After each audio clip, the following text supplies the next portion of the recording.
jadwal dan besaran pembagian tunjangan hari raya atau THR bagi aparatur sipil negara pada tahun ini menjadi informasi yang paling dinanti oleh jutaan PNS, P3K TNI Polri, serta para pensiunan di seluruh Indonesia, dan pemberantasan korupsi. Gaji pensiunan tingkat yang paling rendah kita naikin 280%, dan ini akan kita terus pemantau. Kita minta hidupnya baik, kualitas hidupnya baik, hidup terhormat diberikan sebesar uang, pensiun bulanan akan dibayar 2 minggu. Bismillahirrahmanirrahim. Assalamualaikum warahmatullahi wabarakatuh. Selamat sore. Salam sejahtera bagi kita sekalian. Shalom satu Om Swastiastu Nama Budaya. Shalom kebajikan saudara-saudaraku, sebangsa dan setanah air dimanapun engkau berada. Rekan-rekan media yang saya hormati, hari ini kita sudah memasuki hari ke-11 dan transportasi. Selama mudik Lebaran 3, pemberian THR bagi karyawan swasta BUMN BOM, dan keempat, bonus hari raya untuk pengemudi dan kurir online yang baru saja diumumkan pada hari kemarin. Masih terkait dengan libur Idul Fitri, saya telah menandatangani PP nomor 11 2025 yang mengatur kebijakan pemberian THR dan gaji ke-13 bagi aparatur negara, dan gaji ke-13 akan diberikan kepada seluruh aparatur negara di pusat dan di daerah, termasuk PNS, pegawai pemerintah dengan perjanjian kerja, prajurit TNI dan Polri, para hakim serta para pensiunan dengan jumlah total mencapai 9,4 juta penerima untuk THR dan gaji ke-13. Besaran pemberiannya adalah bagi ASN pusat, prajurit TNI, Polri, dan hakim, meliputi gaji pokok, tunjangan melekat, dan tunjangan kinerja. Bagi ASN daerah diberikan sama dengan ASN pusat, dan sesuai kebutuhan daerah masing-masing. Bagi pensiunan diberikan sebesar uang pensiun bulanan THR akan dibayar 2 minggu sebelum Hari Raya Idul Fitri, mulai dicairkan hari Senin tanggal 3 2025. Sedangkan gaji ke-13 akan dibayar pada awal tahun ajaran baru sekolah, yaitu pada bulan Juni 2025. Semoga dengan adanya kebijakan ini dapat membantu dalam mengelola kebutuhan selama mudik dan selama libur Lebaran. Saya ucapkan terima kasih kepada Menteri Keuangan, Menteri PAN, RB yang telah bekerja keras untuk mempersiapkan hal-hal ini. Juga saya ucapkan terima kasih kepada semua aparatur negara, para hakim dan prajurit TNI, Polri dimanapun sedang bertugas. Untuk THR dan gaji ke-13, besaran pemberiannya adalah bagi ASN pusat, prajurit TNI, Polri, dan hakim meliputi gaji pokok, tunjangan melekat, dan tunjangan kinerja. Bagi ASN daerah diberikan sama dengan ASN pusat, dan sesuai kebutuhan daerah masing-masing. Bagi pensiunan diberikan sebesar uang pensiun bulanan THR akan dibayar 2 minggu sebelum Hari Raya Idul Fitri, mulai dicairkan hari Senin tanggal 17 Maret 2025. Bismillahirrahmanirrahim. Assalamualaikum warahmatullahi wabarakatuh. Selamat sore. Salam sejahtera bagi kita sekalian. Shalom satu Om Swastiastu Nama Budaya. Salam kebajikan. Saudara-saudaraku sebangsa dan setanah air, dimanapun engkau berada, rekan-rekan media yang saya hormati, hari ini kita sudah memasuki hari ke-11 dan transportasi. Selama mudik Lebaran 3, pemberian THR bagi karyawan swasta BUMN BOM, dan keempat, bonus hari raya untuk pengemudi dan kurir online yang baru saja diumumkan pada hari kemarin. Masih terkait dengan libur Idul Fitri, saya telah menandatangani PP nomor 11 2025 yang mengatur kebijakan pemberian THR dan gaji ke-13 bagi aparatur negara, dan gaji ke-13 2025.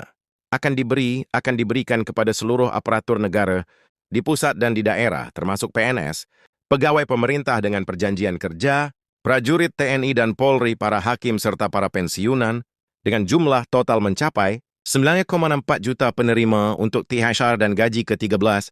Besaran pemberiannya adalah bagi ASN pusat, prajurit TNI, Polri, dan hakim, meliputi gaji pokok, tunjangan melekat, dan tunjangan kinerja. Bagi ASN daerah diberikan sama dengan ASN pusat, dan sesuai kebutuhan daerah masing-masing.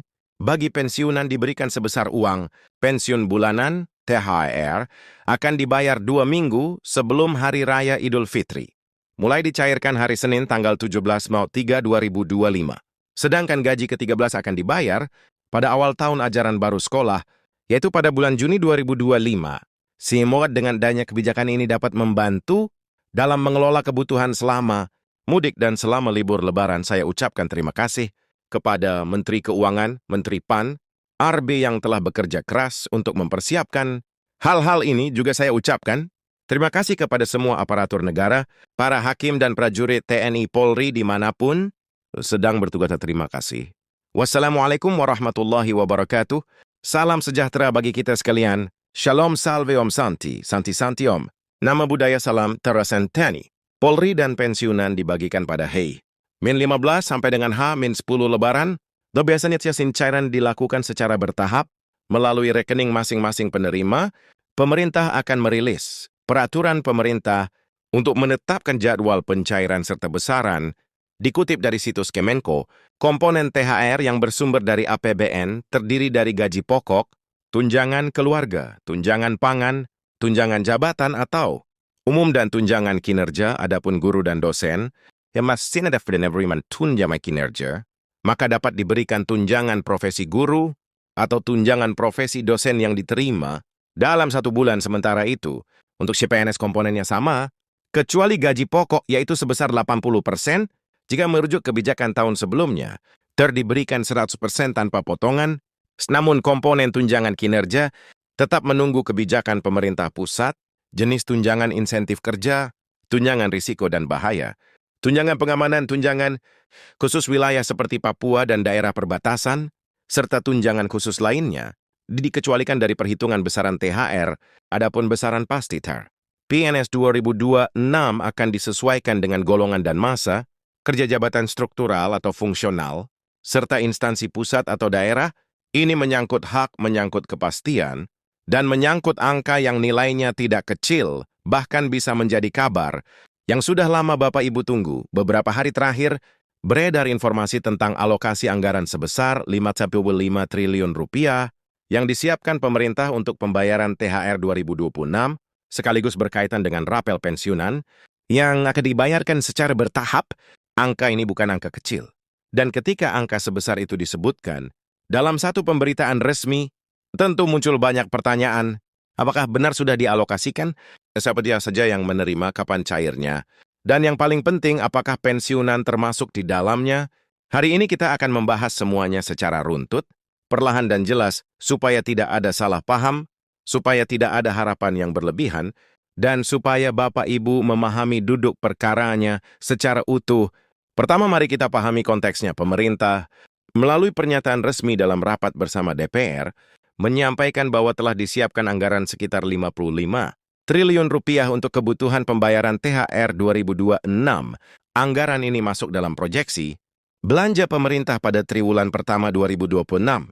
Artinya apa? Artinya dana tersebut sudah dimasukkan dalam rencana anggaran negara, bukan sekedar wacana, bukan sekedar isu media sosial, tetapi sudah menjadi bagian dari perencanaan fiskal pemerintah. Namun perlu digarisbawahi sejak awal bahwa angka 55 triliun ini adalah total untuk berbagai kategori penerima, bukan hanya untuk pensiunan.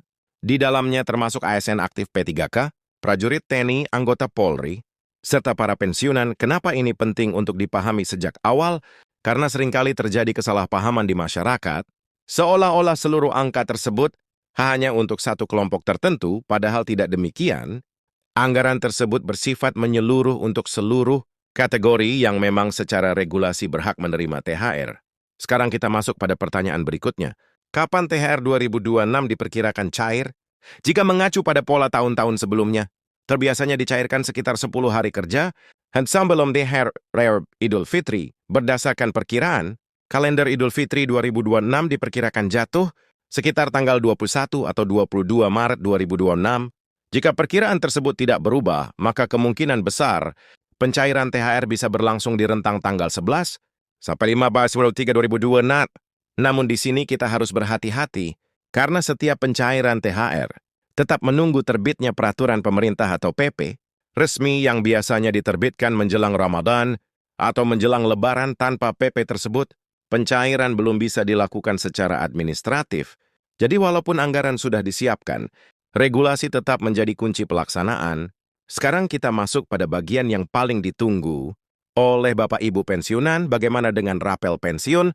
Dalam pemberitaan yang beredar, disebutkan bahwa selain THR, pemerintah juga memastikan bahwa rapel pensiun memiliki dasar hukum dan anggaran resmi. Artinya rapel tersebut bukan isu liar, sudah ada payung kebijakan yang menjadi dasar pelaksanaannya. Tetapi di sini ada satu hal penting yang harus dipahami dengan tenang. Pencairan rapel tidak dilakukan secara serentak. Kenapa tidak serentak? Karena prosesnya harus melalui verifikasi data satu persatu. Setiap penerima akan diperiksa status rekeningnya, kesesuaian datanya, kelengkapan administrasinya, serta validitas haknya. Langkah ini dilakukan untuk menghindari berbagai risiko, misalnya kesalahan transfer, rekening tidak aktif, perubahan data yang belum diperbarui, atau kendala administrasi lainnya. Pemerintah memilih mekanisme bertahap agar tidak terjadi kekeliruan yang justru merugikan pensiunan sendiri. Sekarang mari kita pahami bagaimana mekanisme penyalurannya. Untuk pensiunan ASN, penyaluran dilakukan melalui PT Taspen, sedangkan untuk pensiunan TNI dan Polri melalui PT Asabri. Kedua lembaga ini memang secara resmi mengelola dana pensiun sesuai kategori masing-masing. Jadi jika nanti ada pencairan rapel, maka jalurnya tetap melalui lembaga yang selama ini menangani pembayaran pensiun rutin Bapak Ibu. Tidak ada lembaga baru, tidak ada sistem baru. Tetap melalui mekanisme resmi yang sudah berjalan selama ini. Sekarang kita masuk pada pertanyaan yang sering muncul. Berapa nominal rapel yang akan diterima? Jawabannya yang tidak sama untuk setiap orang. Kenapa tidak sama? Karena perhitungan rapel didasarkan pada beberapa komponen gaji pokok terakhir sebelum pensiun, pangkat dan golongan masa kerja. Tunjangan keluarga yang melekat, semua faktor tersebut mempengaruhi besaran hak yang diterima. Jadi walaupun dua orang pensiun di tahun yang sama, belum tentu nominal rapelnya identik.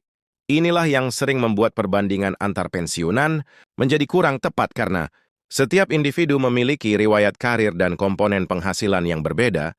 Disinilah pentingnya verifikasi satu persatu. Bapak Ibu perlu memahami bahwa proses administrasi negara tidak bisa dilakukan berdasarkan asumsi atau perkiraan semata. Semua harus sesuai data resmi yang tercatat. Sekarang kita bahas satu hal yang sangat penting. Pemerintah secara tegas mengingatkan agar pensiunan tidak mudah percaya pada oknum yang meminta OTP, PIN, atau sejumlah uang. Dengan senilainya mempercepat pencairan ini sangat krusial, karena setiap kali ada informasi pencairan dana dalam jumlah besar, biasanya muncul pihak-pihak yang mencoba memanfaatkan.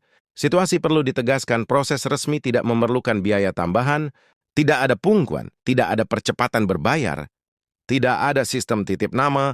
Jika ada pihak yang menghubungi dan meminta data pribadi sensitif seperti OTP atau PIN, itu sudah jelas. Bukan prosedur resmi tempe, Taspen maupun PT. Asabri tidak pernah meminta OTP melalui telepon untuk mempercepat pencairan. Jadi Bapak Ibu harus benar-benar berhati-hati.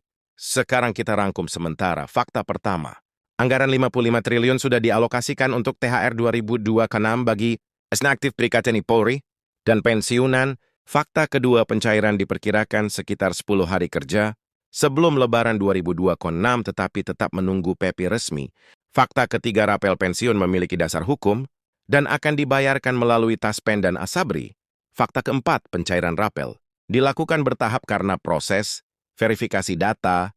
Fakta kelima, nominal rapel berbeda-beda, tergantung komponen gaji dan masa kerja. Namun pembahasan kita belum selesai, karena ada satu hal yang perlu kita dalami lebih jauh.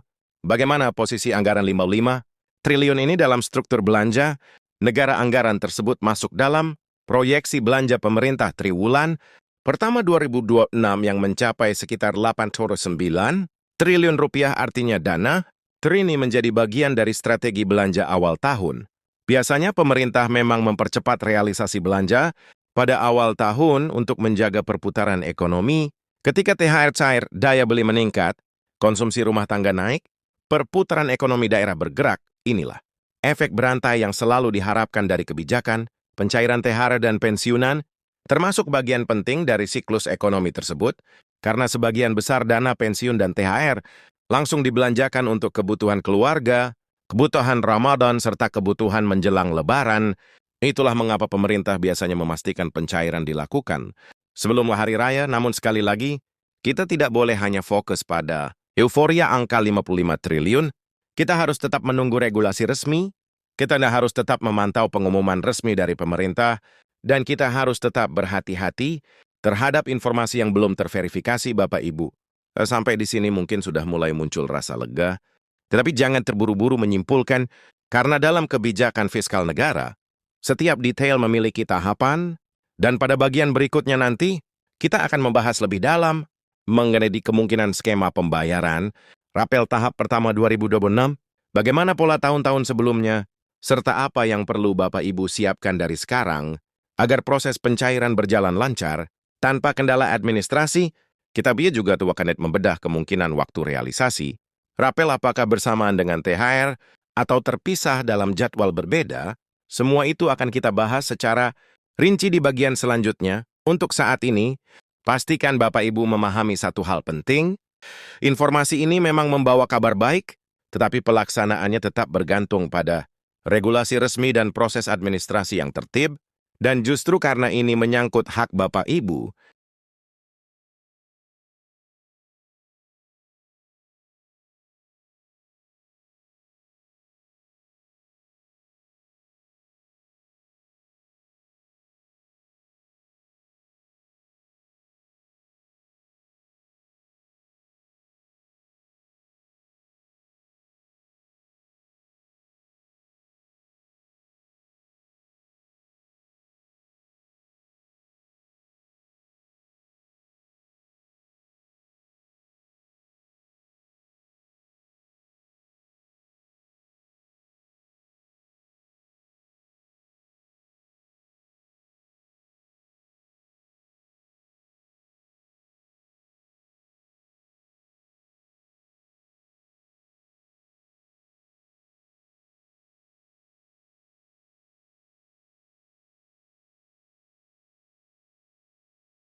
sekarang kita masuk pada mekanisme bertahap.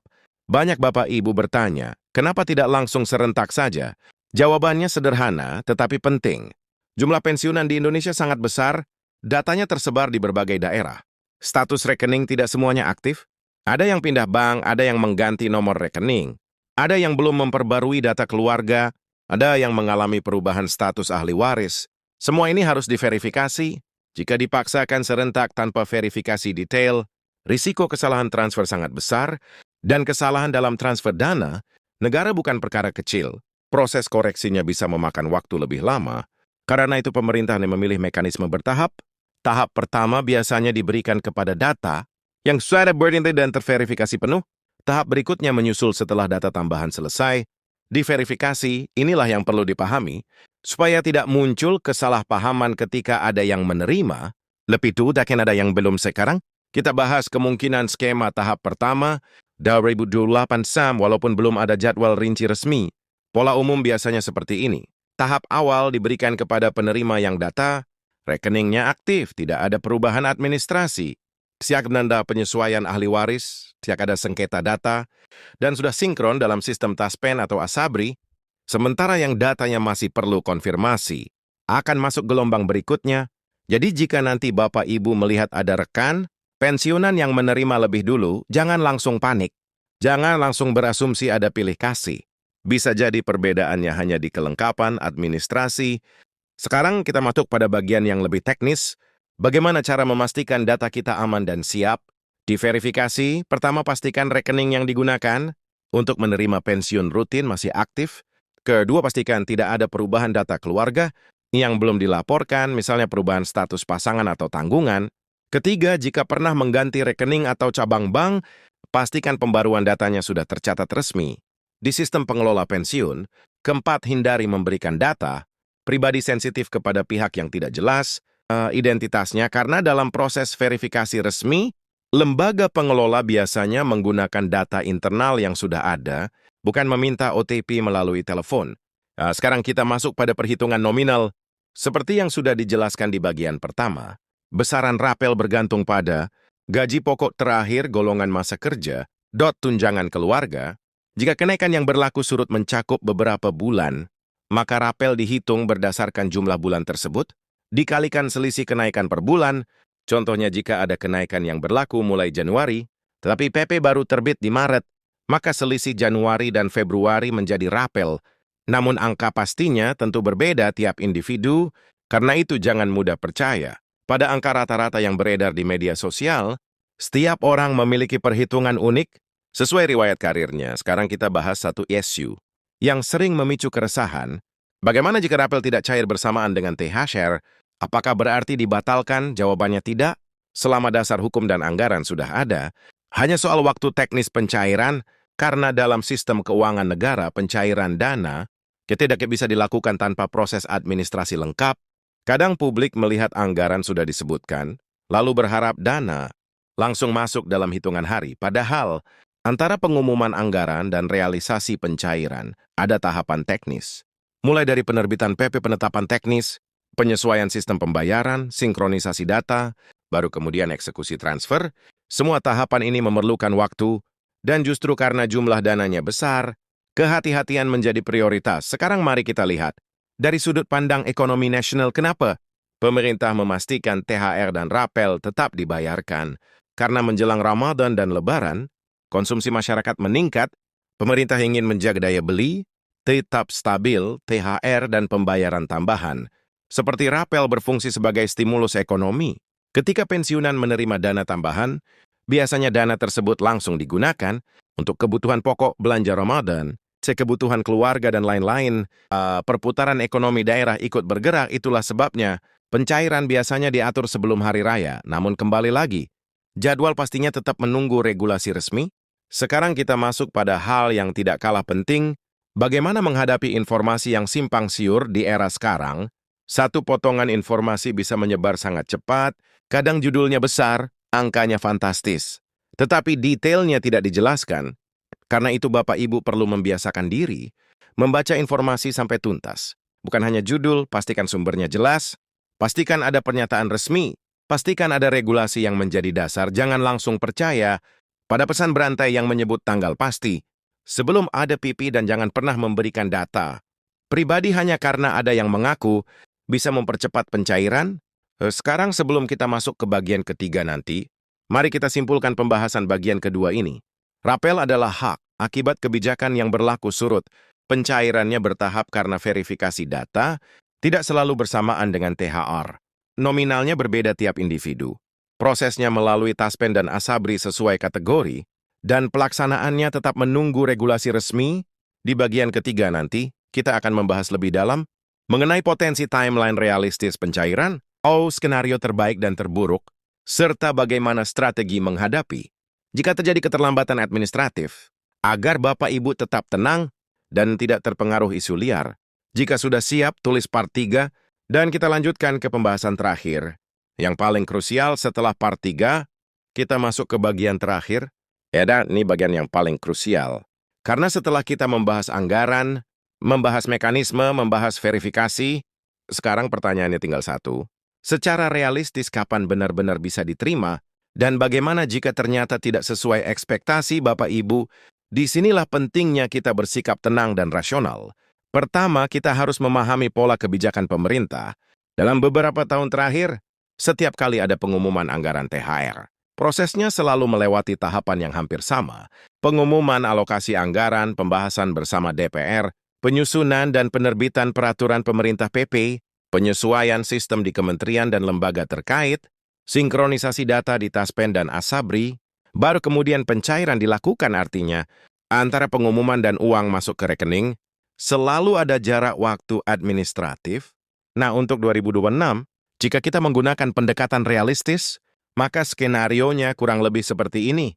Saika Idul Fitri diperkirakan 21 atau 22 Bavo 3 2026, maka PP biasanya terbit sekitar akhir Februari atau awal Maret 2006. Setelah PP terbit, barulah sistem pembayaran bisa dijalankan. Untuk THR karena mekanismenya sudah rutin, tiap tahun biasanya pencairannya relatif lebih cepat, namun untuk rapel karena menyangkut perhitungan selisih dan verifikasi detail per individu, waktunya bisa sedikit lebih panjang.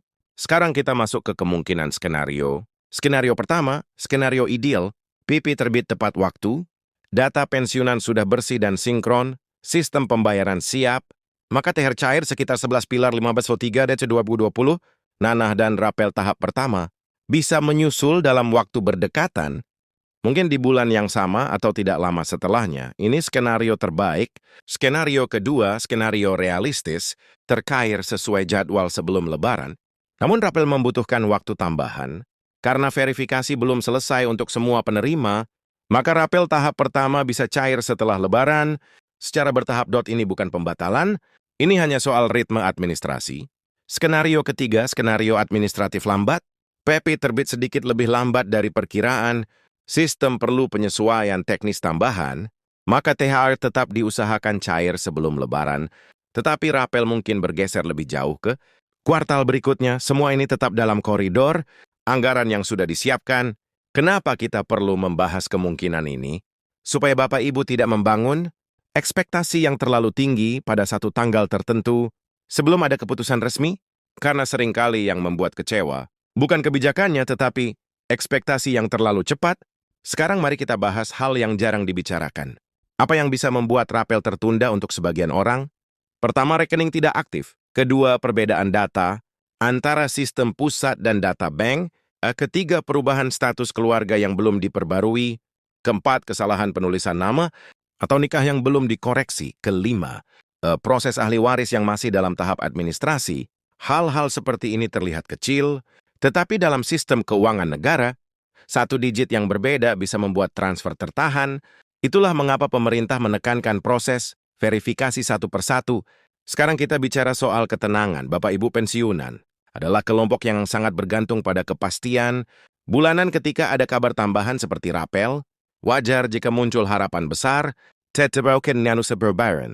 Antara kabar anggaran dan jadwal eksekusi, anggaran adalah komitmen fiskal, eksekusi adalah proses teknis. Keduanya tidak selalu berjalan di hari yang sama. Dan selama dasar hukumnya ada, selama anggarannya sudah dialokasikan, maka secara prinsip hak tersebut tidak hilang. Hanya soal waktu realisasi. Sekarang mari kita bicara soal keamanan.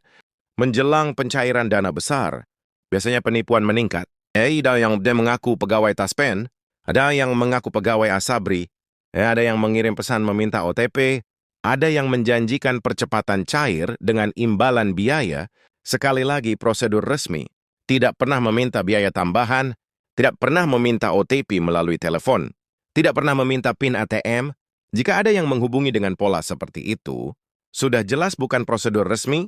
Bapak Ibu harus sangat tegas dalam hal ini, karena seringkali pelaku memanfaatkan momen ketika banyak orang sedang menunggu dana cair. Sekarang kita lihat gambaran besarnya. Anggaran 55 triliun bukan angka kecil. Anggaran itu masuk dalam belanja negara. Triwulan pertama yang totalnya sekitar 8,19 triliun, artinya pemerintah memang merencanakan belanja awal tahun untuk menjaga stabilitas ekonomi. Dan pembayaran tambahan seperti rapel adalah bagian dari strategi menjaga daya beli ke masyarakat, karena ketika jutaan ASN dan pensiunan menerima dana tambahan, menjelang Ramadan perputaran ekonomi langsung terasa, pasar bergerak. UMKM hidup, konsumsi rumah tangga meningkat. Jadi kebijakan ini bukan hanya soal individu, tetapi juga bagian dari strategi ekonomi nasional. Namun kembali lagi yang paling penting untuk Bapak Ibu adalah kepastian pribadi, dan kepastian itu akan datang dalam bentuk regulasi resmi selama PP belum terbit, maka semua tanggal masih bersifat estimasi, tetapi arah kebijakannya sudah jelas. TER 2026 dipastikan ada, anggarannya sudah disiapkan, dan rapel pensiun memiliki dasar hukum, serta akan dibayarkan bertahap. Sekarang mari kita simpulkan keseluruhan pembahasan dari part 1 sampai part 3. Pertama, pemerintah mengalokasikan 55 triliun untuk THR 2026 bagi ASN P3K TNI, Polri, dan pensiunan. Kedua, pencairan diperkirakan sekitar 10 hari kerja sebelum Idul Fitri 2026 menunggu PP resmi. Ketiga, rapel pensiun memiliki dasar hukum dan akan disalurkan melalui Taspen dan Asabri sesuai kategori. Keempat, pencairan rapel dilakukan bertahap karena verifikasi data untuk menghindari kesalahan transfer dan kendala administrasi. Kelima, nominal rapel berbeda-beda tergantung gaji pokok. Terakhir, golongan masa kerja dan tunjangan keluarga. Kan tidak ada biaya tambahan dalam proses resmi. Dan pensiunan harus waspada terhadap penipuan. Dan yang terakhir, jangan membangun kepastian pada tanggal yang belum ditetapkan resmi. Bapak Ibu, yang terpenting bukan hanya kapan cairnya, tetapi memastikan bahwa hak tersebut memang berada dalam sistem resmi negara. Selama sudah masuk anggaran dan memiliki dasar hukum, maka secara prinsip hak itu tidak hilang, tinggal menunggu tahapan administratifnya selesai. Semoga penjelasan lengkap 3 bagian ini membuat Bapak Ibu lebih tenang, lebih memahami alurnya, dan tidak mudah terpengaruh oleh informasi yang belum tentu benar. Terima kasih sudah mengikuti itu dari awal sampai akhir. Wassalamualaikum warahmatullahi wabarakatuh.